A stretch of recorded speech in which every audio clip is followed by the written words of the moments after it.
Welcome to another segment of Character Origins, where I take a character from fiction and look at their origins, both biographical and conceptual. Today, I'll be looking at a classic, an icon, an American Psycho. And this American Psycho is Mitt Romney. No, Erwin, but you're close. This American Psycho is Patrick Bateman. The character's first appearance was in Rules of Attraction by Bret Easton Ellis, and later appears in Glamorama and Lunar Park, as well as his own novel called, you guessed it, American Psycho.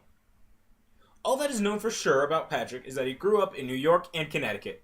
His father was wealthy, and his mother was committed to a sanitarium at some point in his youth. He has a younger brother named Sean, who is a drug dealer somewhere on the eastern coast of the United States. Patrick attended Harvard and is now the vice president of Pierce & Pierce, specializing in investments, mergers, and acquisitions. Patrick's main quirk, however, is that he is a sociopathic killer. He commonly goes out and kills people with little prejudice or strategy. This means that he kills people without a constant method of murder or a modus operandi.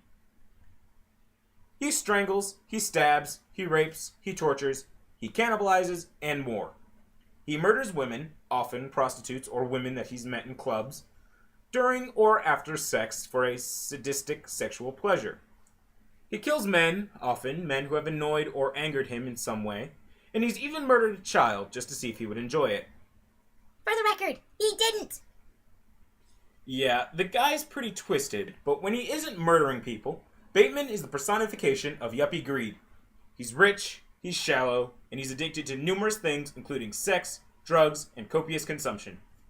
He takes comfort in his social group, where all of his friends look alike to him, and at numerous points he confuses one for another, and they, in turn, confuse him with other people. He is engaged to an equally shallow woman named Evelyn Richards, whom he cannot stand.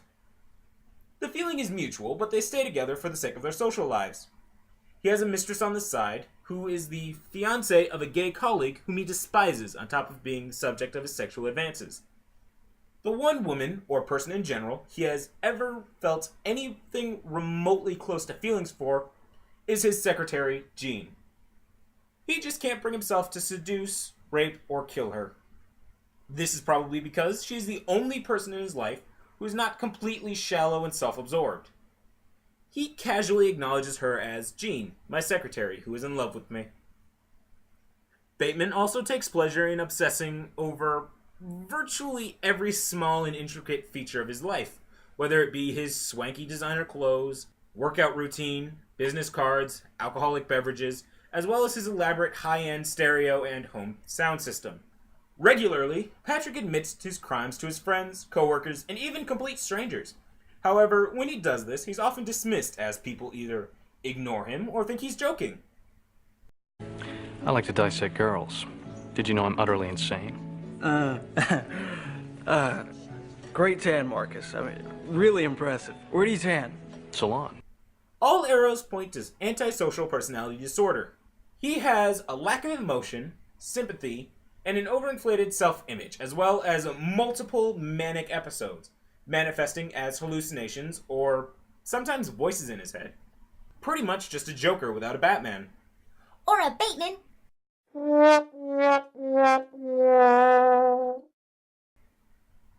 Oy vey. In the media, Patrick Bateman is portrayed by Declan Thurman in This Is Not an Exit, Batman himself, Christian Bale, in American Psycho, and Matt Smith on the London stage. I like to dissect girls. Did I mention that I'm utterly insane? Yes, Erwin, and this is exactly why we're no longer allowed at Comic-Con. It's hip to be square.